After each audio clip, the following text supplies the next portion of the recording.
Hey, we've just had a furious discussion internally. So the ESPYs are Yes. on right now over there, which, Maestro, tell us how we should look at the ESPYs from an Australian perspective. Well, it's an American thing for an American market, and No, ESPN don't- do it really well. That's a but it's for biased them. opinion. But it's for them. It's my opinion, Jimmy. All my opinions are No, biased. sorry, I asked you for an overview of the ESPYs, Okay. and you gave me a heavily slanted. Okay, I said to Mal, when he asked what the ESPYs were, I said, think the Oscars for sports. That's all what I they was are. looking for. Okay. That's all I was looking for. Anyway, some of the awards. The Best Comeback, the Youth Leadership Award, the Arthur Ashe Award for Courage. All different athletes from different sports in the one room celebrating each other. Mal, why don't we have the Australian equivalent? I love that. I love the fact. I mean, if I'm speaking from a athlete point of view, to be recognised, obviously, be recognised in your own sport is fantastic. Win the Daly M's, and things like that for rugby league. But to actually be recognised amongst your peers across all sports in Australia would be, I reckon that'd be a huge honour. I reckon it'd be a prestige event. And I believe, all that cross fertilisation of all other sports is a great idea for Australia. So we're sport loving country. There's no reason, why we don't celebrate. We do celebrate it. We do celebrate it individually a little bit, don't we? So collectively it'll be great. So I would, when was the last time you saw Nathan Cleary and Nick Dacos and Matty Ryan and Paige Hadley and Mary Fowler and Joseph Swalehi and Chris Scott and Dennis Fagan and Craig Bellamy and Mal Meninga all in the one room? It'd be fantastic. I mean, there's obviously the Australian Hall of Fame that they do every year at the back end of year in November. But that's just more around Olympic sports and things like that. So, I mean, all sports. I think all sports, they do it statewide as well. Do it in your states around your Hall of Fame or your athletes of the year. But doing it in Australia amongst a great group of national athletes, who excel. We love, like I said, we love sport, and I think that should be celebrated. All right, we're on to male and female. I mean, it can be like it's a bit like our Golden Globes and things like that, where it doesn't matter who you are, what gender you are, or it's just celebrating sport, and the best athlete in Australia gets recognised. Yeah. All right, Hutchie, we'll be on to that one. Hi, Jimmy and Mal. It's your future employee, the Perth Kiwi here. Do you personally agree Herbie Farnworth would look very good in a Bears jersey, and do you think he could possibly play fullback? So there you go. Yes to all those. Yeah, but, obviously, he is a terrific player. I mean, him and Stephen Crichton, no doubt, are the best centres in the comp. There's no doubt about that. But I know Herbie's played fullback before for Brizzy. He may have played a couple of games for the Dolphins as well in Hammer's absence. But he's an exceptional player. I mean, you can imagine a bit like Joey Manu in a way, isn't he? When you look at the way he plays, yes, highly involved, got good footwork, offloads. Obviously, he's defensively he's really sound, but he's just his effort levels. He'd be a bit like what Joey Manu would be, playing fullback, for in our code. I wonder where Sean Wayne's going to play him in the England side in the Ashes series. Oh, I think they'll play him in the centres. They've got a young kid called Wellesby. Jack Wellesby. Wellesby, who's Jack Wellesby, played for the St Helens Club. He's an exceptional talent, and clubs are chasing him, but St Helens is just holding off at the moment. But he's a player that I believe should come down into the NRL to prove his worth. His game will improve by just coming down here for sure. Yeah, no doubt. G'day, Jimmy and Mal. I'm throwing this down for Mal. The first person he must sign is Michael Hagan, underestimated to most, but not to Mal, I would say. Also, I met you, Mal, in Manly behind the wharf with your beautiful wife. You declined a drink, understandably, but I love shaking hands with my favourite immortal. In the words of Horace Geely, head west, young man. So that's from Jim. Man. Yeah, that's the good old days, eh? If you believe all the westerns, it would have been great. I reckon I would have been the top gunslinger. Walking down the street. You know, I reckon I would have been one of the sheriffs. That's how I position myself in American history. Well, you have a know? law enforcement background too, Mal. That's right. I love Yeah. wearing badges. Yeah, love wearing badges. We should get a little badge made up here for the throwdown that you have to wear every dear. time you're on the program. That'd be lovely. Great, wouldn't it? Michael excellent. Hagan. Oh, Hags is great man. Footy mind is excellent. You know, I mean, if I know Hags is not keen on coach anymore. He doesn't want to coach anymore. But you know, he's great sounding board. And anything you do, he follows the game closely. I believe he's worked a little bit with the Cowboys up in North Queensland, so which is great. He's having some connections up there. But yeah, I mean, I love talking footy with Hags, but you know, he's just a decent human being too. So I love having a beer with him as well. We see him a lot because he works for a rival radio network up there at Newcastle when we call games alongside each other. I tell you what, he looks fit. Yeah, he looks after himself, Hags. He's happy in life, living in Newcastle. You know, and you know he's got grandkids, Jimmy. Right. And okay. He dates on them, mate. And you know he just adores them and picks them up and looks after them and all that sort of stuff. Him and Sue are, you know, dating grandparents and love life. Yeah. No, fair enough. Hey, I want to ask you this one. Article today from Adrian Prezenko in the Sydney Morning Herald around Nathan Cleary and talking about how he processed the loss at State of Origin level. And he's not playing this week for Penrith, but he did play off the bench last week. And I thought there was a really interesting quote from Nathan around previously what he'd done when he was disappointed with his performance in an Origin game. He pushed it away immediately, sort of flushed it away immediately. But he said on this occasion he stayed with it and he wanted to work his way methodically through it and find some things where he thought he could improve. Give us an understanding of what you used to do as a player and a recommendation that you would give to your players now as coach. You got to reflect on it. You know, the disappointment, and that's where you learn your greatest lessons is from disappointment and failure. That's how you class it, particularly at professional levels. You know, it's you either win or you lose. You know, and your best lessons come from your losses. There's no doubt about that. You do grow from winning as well. Don't forget. However, that's what you need. You need to sit with it. You need to be still. You need to sit with it, and you got to think about it. And you got to go through it because that's going to be your greatest lesson. So, yeah, for me, I've sat through that many times. You look at Roger Federer. You know, he only won 53 points in his whole career, but he still won all these different championships. So winning and losing is part of life and part of the process. So you've got to sit with it and you've got to understand and learn your lessons out of that loss and out of your failure. So and once you get through that, well, then that makes you a better player and a better person. There's no doubt about that. So that's what you should do. You need to sit and you need to reflect and you need to understand what happened and how you can be a lot better next time. And that's being the athlete that he is with Nathan, you know. So he does work hard. And sometimes it's not the physical work you do, it's more the mental work you do, you know, and in life and you know, what you need to do next time. So it's around that, and he'll be a better player because of that. There's no doubt. And I've done that Origin, you know, where I could have done something a lot better, and I reflect on it. And I tell you what it does. It sticks in your mind until you get another opportunity. Yep. So with Origin in particular, it sticks in your mind. You bring it back into clubland, and those sort of improvements you put back into your clubland, into your game. But it's in the back of your mind until next year, and then that gives you an opportunity to blow that away. I get nervous or get concerned around teams or individuals say, no, I haven't. I've pushed past that, and I'm not even thinking about that. I'm like, oh, you've got to address that.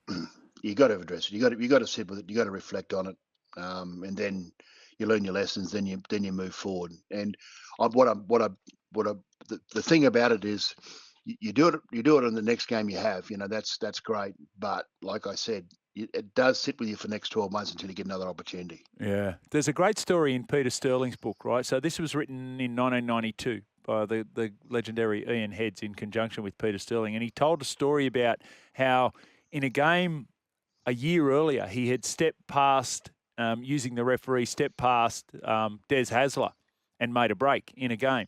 And then the following year, they were playing against each other, and he looked to do it again, and Des tackled him. And Des said, "Not this time, Sterlo." Yes, exactly. And I thought that was a great... You remember. Exactly.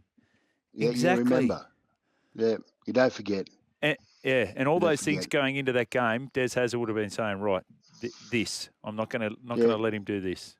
Yeah, Jimmy, I often say that I can't remember the good times. You know, I can't remember the wins, but I can certainly remember the losses. Yeah. You know, so the things that stick in your mind is that that's why you don't want to have regrets. You know, you don't want to be blaming people, and you actually want to be learning from those things, and they're the things that make you, a better player, and that enables you to be even more successful. You know, those sort of things is really important. Winning is great. Scotty Scheffler said through the week, I don't know if you read that article on him around his why. You know, so but he's got it right. You know, if you're in the present, you're playing. It's great you win, you celebrate, you get over it, and then you got to move on. Yeah. You know, it's not until you finish your career that you actually start to reflect on all those wins, really. But I can't remember most of them. So it's all around what is success. Success is, obviously having wins, but it's how you do it. You know, it's who you bring along for the ride and the journey, the person you become, the person you want to be, the people that are around you, the support group. That's more important, I reckon, than those individual wins. Andy D. But you get recognised by the wins, mate. You don't get recognised by the person you are. Yeah. So they can be two separate things at times, right? Yeah. Absolutely. But when you're in in the middle of, creating your own, personal story around, whatever area you're in, whether it's, obviously rugby league in this instant, so you're creating a bit of a legacy piece there. But at the end of the day, what are you leaving behind? Yeah. Well, you leave behind that legacy, but you take forward all the things that you learned. So you take it forward, all that success, and understand how to be successful. But it's all around the character and who you are as a person. Yeah. So that's why you ask people about a lot of players about what they miss most. It's around friendship. Yep. It's around Definitely. mateship. It's not about playing. It's not about training. It's about your mates and being in that environment on a consistent level, because it's an environment where we've all got a common purpose. Yeah. And just bringing us right back here, Andy D, who's been giving it to me for about a week and a half. Suck eggs, Jimmy, Blues Radio. So good on you, Andy D. Thank you very much for sending that in. Now that you are in the full-time employ of the Perth Bears, and we track towards that start date in 2027, what does a week look like for you now, Mal? More or less around just conversations with obviously my recruitment guy. That's important. Anthony Cleary, our CEO. Yep. Then obviously just some other things around just putting things down on paper, which I feel is really important. In the structure of the football department for the Perth Bears. I believe we've got a board meeting in early August. Anthony's relocating back over to WA at the moment, so a bit to do. So a presentation, to obviously talk to the board about my thoughts on how we set up the football department. Yeah. Okay. So and we talked about it last week, but when would be the obligation for you and the family to head over to Perth, Mel? Has that been discussed? There's no obligation.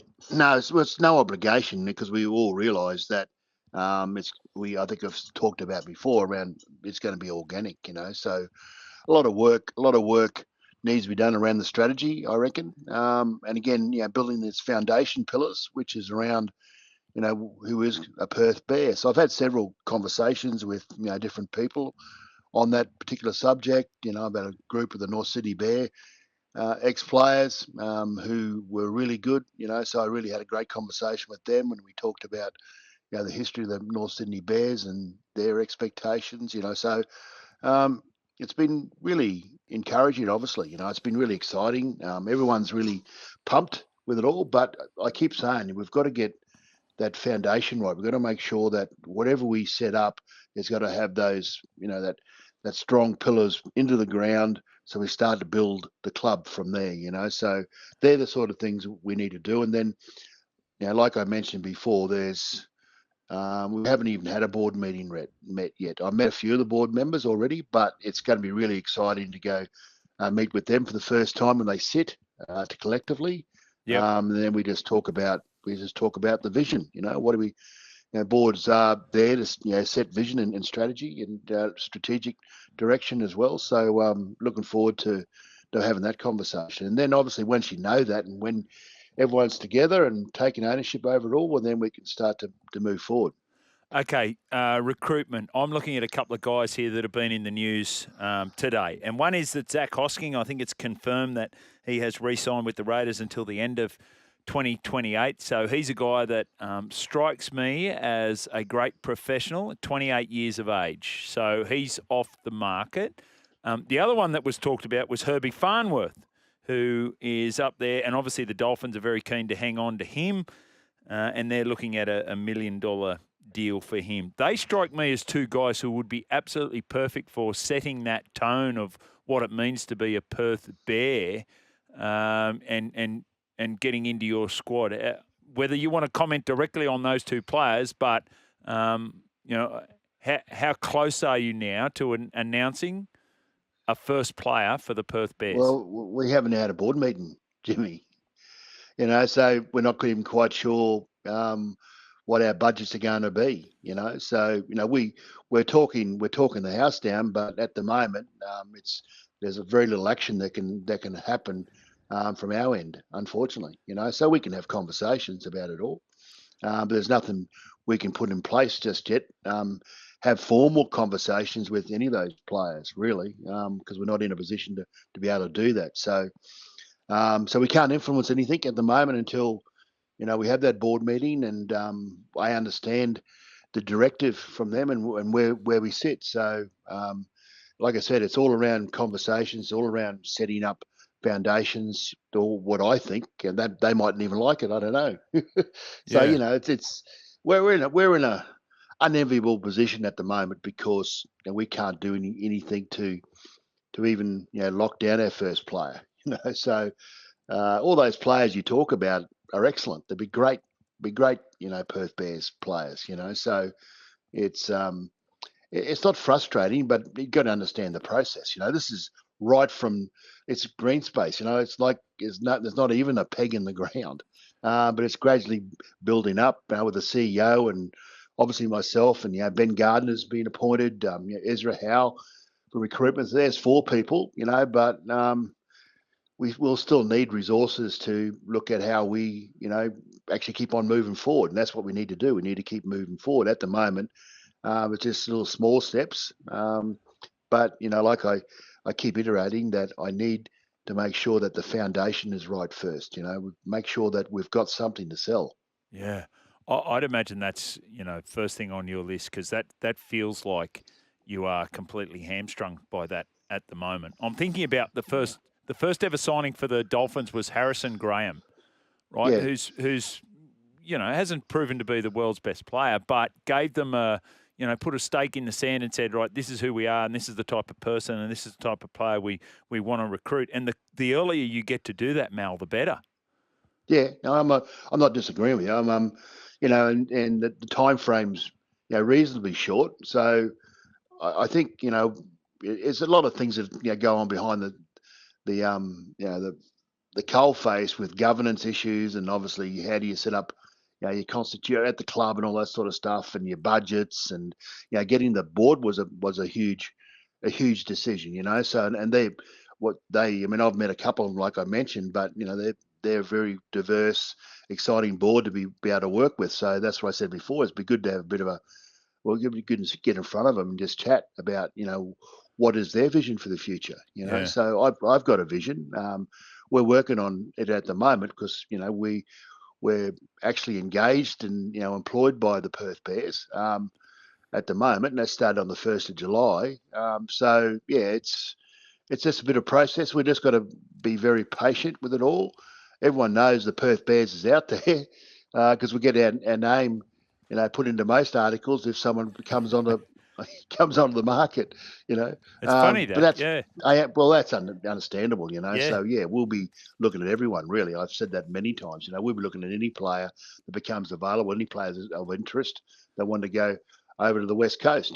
So we're still got to set up our arrangement with the North Sydney Bears as well. So we've still got a lot of work to do, mate. Honestly. Yeah. And then we've talked on this program about the concessions or lack thereof that might be coming from the NRL in regards to signing players. And now there's another threat. Cameron George is the CEO of the New Zealand Warriors. He was on the breakfast show this morning with Matty Russell and Brandy. And this is what he had to say about R360. Yeah, look, there's a lot of sports and a lot of innovation around sport that comes to light from time to time. But look, being over here in New Zealand where rugby's, very big over here, I've been hearing, a lot over the last month in particular about Rugby 360 getting off the ground, the discussions they're having with any number of named rugby players, and heard, quite frankly, that a number of our major names in rugby league would be of target to them as well. So I get that because they're a PR machine. They'd be great for their sport. So, look, I think it's real, but is it going to tear apart rugby league? Absolutely not. We've got the greatest game in the world. However, I'm sure they'll come knocking and cause some clubs some headaches with the financial windfalls on offer. Now, you want to work out how real that threat is or not. From what we understand, Roger Tuivasa-Sheck has been offered $1 million for not next year, the year after, and he'll be finishing up at $550,000 on that deal. So there's another thing to challenge what you're doing from a recruitment point of view, Mel. Are you aware? Is Anthony DeSegli across R360? We're aware that we're across it, obviously, but only through what's been said through the media. So we know it's a real. Well, I know it's a real threat. It is something that we need to address. I think the game needs to address. To be honest with you, and if it is real, and if they have got some traction, and players are starting to move across into that area, well, then obviously that has a adverse effect on us and our recruitment as well. So obviously those are the sort of things you need to. It's another challenge. It's another challenge. We get no concessions. We're part of the normal NRL operationally around our salary cap and around our footy cap and around our admin cap and things like that, soft caps, all that sort of stuff. So we're just conditioned by all that, and then we've got other outside influences. So, yeah, I mean, those are sort of things you got to put into your SWOT, analysis, and there's certainly threats that's going to impose our ability to retain or recruit people. So yeah, I mean it's a real thing that we have to look at from day to day. So we're in a competitive market, and things like the R360. I believe it's a bit like the Big Bash. It's coming bang, away you go, and then come back out again. A bit like Live Golf and things like that, where you just play these major events over a short period of time. So it'd be interesting if it did come up. What sort of arrangement can the major national bodies come up with? Yeah, and that's right. There's a Rugby Australia who have been spoken to. But anyway, I just thought it was interesting given the fact that the CEO made comment on that. Kalyn Ponga, speaking of. Now, I don't think you've coached Kalyn. I know you've spoken to him on the phone. What were your thoughts on all the things that's happened around Kalyn Ponga? By the way, I don't know whether you follow Kalyn on Instagram, but as of about 14 minutes ago, he's just confirmed his commitment to the Newcastle Knights until the end of 2027. Well, that's fantastic. That's great news. I have coached Kalyn. I coached him in the international nines. Right, yep. Yeah, so that period. So, I get on with it. This is the funny thing about it. I get on with him really well. It's not any sort of contest between him and I, So it was just the way things were done last year around him not being available he didn't want to be available for the national side, and then he became available for the national side based on, just on what needs to be done, as part of his contractual arrangement with the National Rugby League. Yeah. It just got all this misinformation, So we've still got a relationship with Kalyn. That's not a real issue, to be honest with you, Jimmy. So it's great news that he's back, going to commit to the Newcastle Knights. And we all understand that he's gone through a horrid time. He's, with his injuries and his head knocks in particular, So, but he's been loyal to the club, and I reckon that's a fantastic trait, and we should congratulate him for it. Yeah, I think so. I think that is, if you're a Knights fan, that is great news that he has recommitted to the club. Yeah, but loyalty at times, is often forgotten in the modern game, doesn't it? So, being loyal to the Newcastle Knights, to me that's a really honourable trait to have. He wants to make sure that he's around and help the Newcastle Knights get through what they're going through at the moment. It's a lot of innuendo coming out of there, isn't there? There's a lot of smoke and mirrors. Everyone doesn't quite understand it all. So, it's great news that he's recommitted to it all. I wonder if that's a good sign or a bad sign for Adam O'Brien. I don't know. So that's just, again, speculation with it all. But, in saying that, I mean, if Kalyn's recommitted to the club, I don't think it matters what coach he has. I don't think, isn't it? That's the way I look at it anyway. I might be wrong, probably are wrong, but that's the way I look at it. We love to speculate on this program, so my point would be is that Kalyn has approved who they think will be the next coach. That's another way. That's one way to look at it. Yeah, or maybe Kalyn wants to stay there and fulfil his commitments there because the club's looked after him so well. All of a sudden, they get someone like a Dylan Brown to come into the club who he wants to play with. And that realistically, they've got a pretty strong roster if you think about it. You've got Dane Gagai committing for another 12 months, and you've got Tyson Frizzell committing for another year. Sorry, So, maybe there's some of the attributes, Jimmy, if you're going to speculate. We're speculating, Mal. We love to speak. You and I speculate in very different ways. But anyway, we're speculating. That's okay. Thanks for watching. For more great content, subscribe to SEN League, your home of the greatest game of all.